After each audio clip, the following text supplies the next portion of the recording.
बच्चों, वृत्त का स्पर्श रेखा और त्रिज्या का प्रमेय में बता रहा था। उसमें दत्त कथन भी बताया था और दत्त भी बताया था और साध्य तक बता दिया था। बोला कि उत्पत्ति नेक्स्ट डे होगा अगले वीडियो में। तो एक बार इसको फिर से रिपीट कर देते हैं कि स्पर्श रेखा और त्रिज्या रेखा। स्पर्श रेखा मतलब वो रेखा जो वृत्त को एक बिंदु पर स्पर्श करती है। जैसे चित्र में रेखा यल क्या है, वृत्त की स्पर्श रेखा है, स्पर्श बिंदु पी है। ओपी त्रिज्या कहलाएगी। ओपी क्या कहलाएगी? त्रिज्या कहलाएगी। तो प्रमेय का कथन है कि वृत्त के किसी भी बिंदु से होकर जाने वाली स्पर्श रेखा उस बिंदु केंद्र से जोड़ने वाली त्रिज्या पर लंब होती है। बिंदु और स्पर्श बिंदु त्रिज्या को अगर जोड़ते हैं तो वह क्या होता है? उस पर लंब होती है। वही सिद्ध करना है। दत्त दिया गया है कि ओ केंद्र का वृत्त है, रेखा यल वृत्त की स्पर्श रेखा है जो कि बिंदु पर स्थित बिंदु पी से गुजरती है। साध्य करना है कि रेखा यल लंब, ये लंब का निशान होता है, त्रिज्या ओपी। इतना मैंने बता दिया था। इसके बाद अब आता है उपपत्ति। क्या आता है? उपपत्ति। तो उस दिन मैंने बताया था आप लोगों की कि भूमिति में जो प्रश्न होता है उसको सिद्ध करने का 2 मेथड होता है। कितना होता है? 2। तो पहला मेथड है प्रत्यक्ष। प्रत्यक्ष मेथड का मतलब होता है कि प्रत्यक्ष मेथड है। क्या है? प्रत्यक्ष विधि। क्या होता है? प्रत्यक्ष विधि। और दूसरी विधि क्या है? अप्रत्यक्ष विधि। क्या है? अप्रत्यक्ष विधि। क्या है? अप्रत्यक्ष विधि।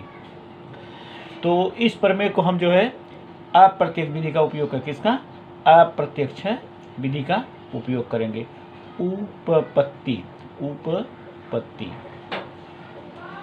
देखिए। इसके बाद उपपत्ति में अप्रत्यक्ष विधि का उपयोग करेंगे। अप्रत्यक्ष विधि। अप्रत्यक्ष विधि तो चित्र दिया गया है।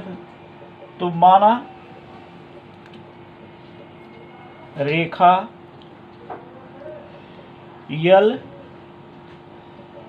वृत्त पर त्रिज्या ओपी पर लंब नहीं है। क्या है? नहीं है। हमको सिद्ध क्या करना है कि रेखा यल त्रिज्या ओपी पर लंब है, लेकिन हम क्या मान रहे हैं कि माना रेखा यल त्रिज्या ओपी पर लंब नहीं है। और एक दूसरा बिंदु Q, दूसरा बिंदु Q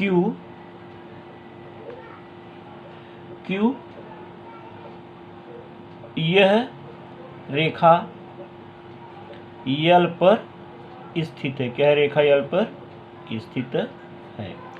रेखा यल पर स्थित है। P और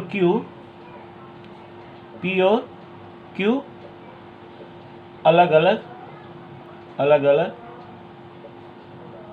अलग बिंदु हैं।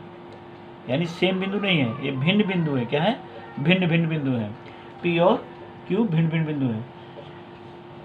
रेखा यल पर बिंदु R इस प्रकार है कि R Q P, अगर ऐसा R dot Q dot P दिया रहेगा तो इसका मतलब होता है कि यह जो है एक रेखीय बिंदु है और QR बराबर QP। और अब इसका एक दूसरा चित्र बनाना पड़ेगा। पहले रेखा यल खींच लेते हैं। रेखा यल, उस पर एक बिंदु P लिया गया है और OP को मिला देते हैं। OP को मिला देते हैं और OQ लंब है। एक तीसरा बिंदु R लिया गया है और इसको मिला देते हैं OR को। तो QR बराबर QP दिया गया है और OR को मिलाया।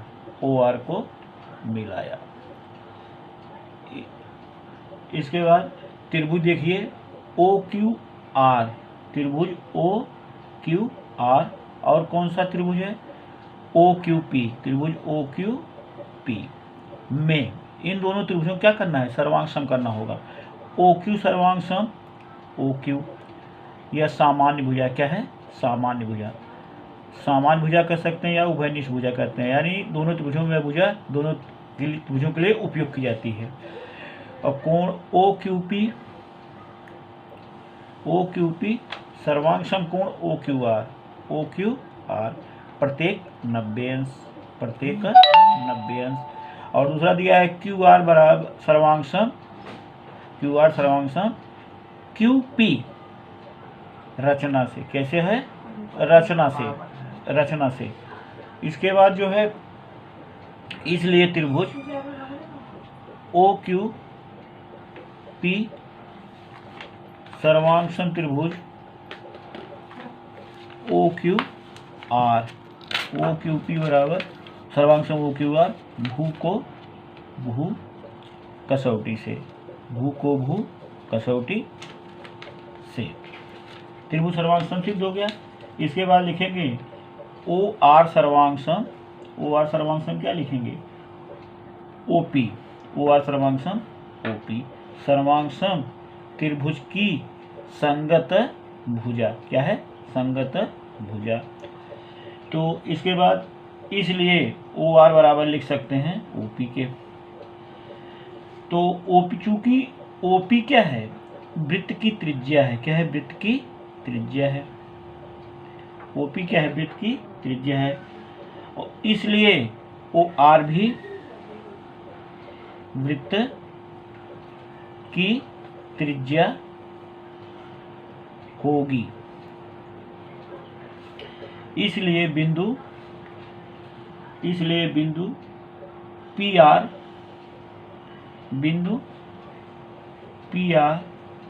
वृत्त पर स्थित है, क्या है, स्थित है। परंतु ये दोनों बिंदु रेखा यल पर भी स्थित हैं, रेखा यल पर भी स्थित है, क्या है, रेखा यल पर भी स्थित हैं, जो कि स्पर्श रेखा के परिभाषा से असंगत है, क्या है, असंगत है, क्या है, असंगत है। इसलिए माना गया कथन गलत है, क्या है, गलत है या असंगत है, लिख सकते हैं। इसलिए रेखा यल लंब त्रिज्या ओपी,